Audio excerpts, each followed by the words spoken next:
اتنا ہی حق بنتا ہے جتنا میرا حق بنتا ہے. تو ہمیں تو وہ رواداری قائم کرنی ہوگی اپنے عمل کے ذریعے. ٹھیک ہے. شکیل قادری صاحب یہ بتائیے آپ کہ ہر سال جب محرم آتا ہے تو پچھلے سال کی بنسبت زیادہ ٹینشن ہو جاتی ہے اس سال میں. آج جتنی ٹینشن ہے اس سے دگنی چوگنی ہم ٹینشن ایکسپیکٹ کر رہے ہیں آئندہ سالوں میں اگر صورتحال ایسی رہتی ہے یا اس سے بھی زیادہ خراب ہوتی ہے. کیسے کنٹرول ہوگی؟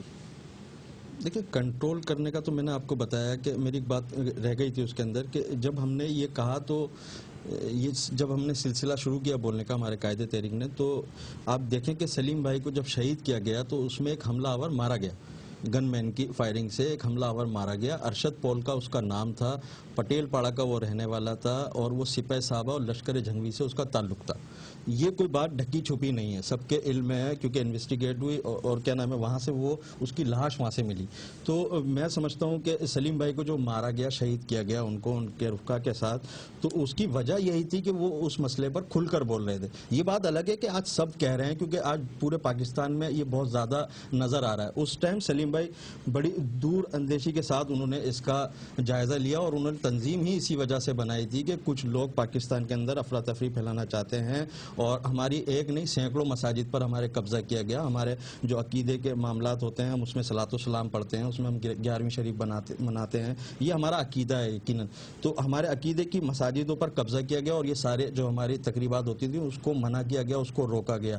تو اسی سلسلے میں سلیم بھائی نے جب وہاں بولنا شروع کیا اور میرے خیال سے ان کو 10 سال کا پیریڈ ملا ہوگا, تو 10 سال کے بعد آپ یقین کریں کہ ان کو شہید اسی وجہ سے کیا گیا کہ وہ بہت زیادہ ان کے خلاف بول رہے تھے اور یہ اپنی اس ٹائم اسٹرگل شروع کر رہے تھے. جو آج ان کی جو اسٹرگل اتنی نظر آتی ہے یہ اس وقت شروع ہوئی تھی اور اس وقت انہوں نے شروع کیا تھا. تو سلیم بھائی کو بھی اسی وجہ سے ہی شہید کیا گیا. اور جب سانحہ نشتر پاک رونما ہوا تو اس کی بھی وجہ یہی تھی, جب ڈینمارک نے حضور صلی اللہ علیہ وسلم کی شان میں گستاخی کی, گستاخانہ خاکے نکالے, تو سنی تحریک نے اور اہل سنت کی جماعتوں نے ایک امن ریلی کے نام سے ایک ریلی نکالی تھی. اس کا عنوان تھا لبیک یا رسول اللہ صلی اللہ علیہ وسلم کے عنوان سے ایک ریلی نکالی تھی اور عباس بھائی نے اس میں اپنی قیادت کا بھرپور مظاہرہ کیا تھا.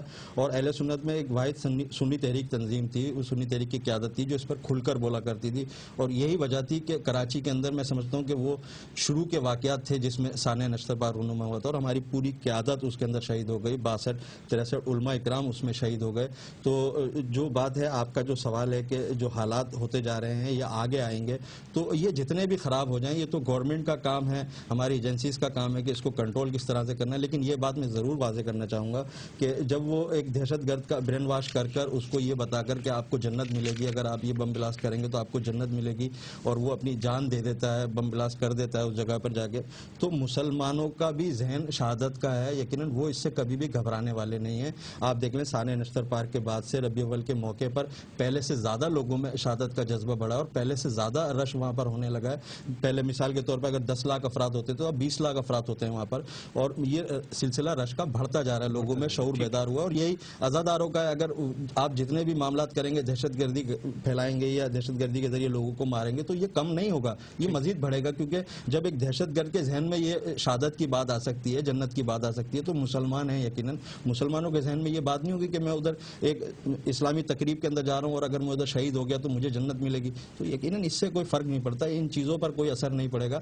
یہ ضرور ہے کہ ملک ہمارا انارکی اس میں پھیلائی جا رہی ہے اور ملک کو بالکل سے ختم کرنے کی کوشش کی جا رہی ہے. ٹھیک ہے, آپ کا شکریہ. میں ابھی مزید آپ سے سوالات کرتا ہوں. اس وقت ناظرین ہمارے ٹیلی فون لائن پر ہیں منظر رضوی صاحب, ان سے ہم پوچھتے ہیں ان کی لوکیشن کیا ہے اور کیا انفارمیشن ہے ان کے پاس. جی منظر, خوشائن بات یہ ہے کہ سیکورٹی ایک جیسی ہے شروع سے آخر تک, اور کراچی میں بھی اسی طرح کی ایک سیکورٹی ہے جو اب تک بہت زیادہ ٹائٹ ہے, بہت زیادہ سخت سیکورٹی ہے, جس سے امکان اس بات کا کم ہوتا گیا ہے کہ کوئی دہشت گرد اپنے مقاصد میں کامیاب ہو سکے. جناب شکیل صاحب, بریک سے قبل جو ہماری بات ہو رہی تھی, میں اب گفتگو وہیں سے دوبارہ شروع کرتا ہوں.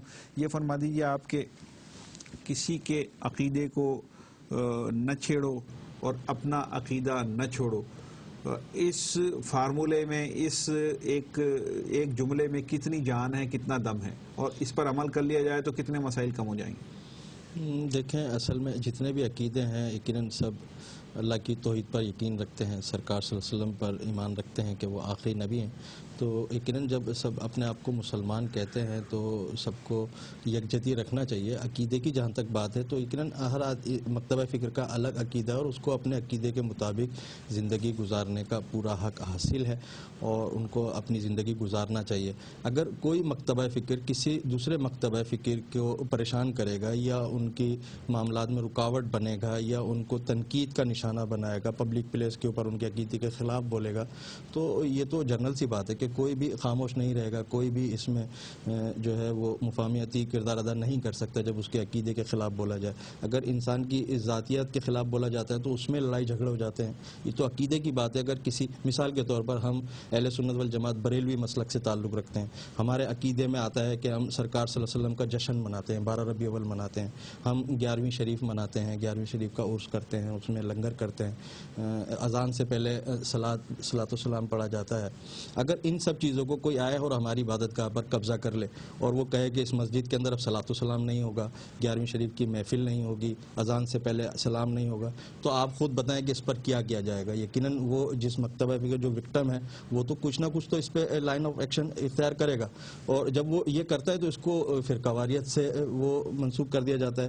جبکہ یہ دیکھنا چاہیے کہ ایک جو فرقہ ہے جو تنگ کر رہا ہے ایک دوسرے فرقے کو, وہ کیوں تنگ کر رہا ہے. اگر کوئی تنگ ہوگا تو یقیناً وہ تو اس پر چیخے گا, چلائے گا اور اپنا بچاؤ کرے گا. باہمی احترام ایک دوسرے کا قائد کر ضروری بالکل ضروری ہے, بہت ضروری ہے. اسی کی وجہ سے امن قائم ہو سکتا ہے. ناظرین, اس وقت منڈی بہاؤالدین سے ہمارے ساتھ ہمارے نمائندے محمد الیاس ہیں, ان سے ہم پوچھتے ہیں کہ وہاں کیا صورتحال ہے. السلام علیکم محمد الیاس صاحب. جی وعلیکم السلام.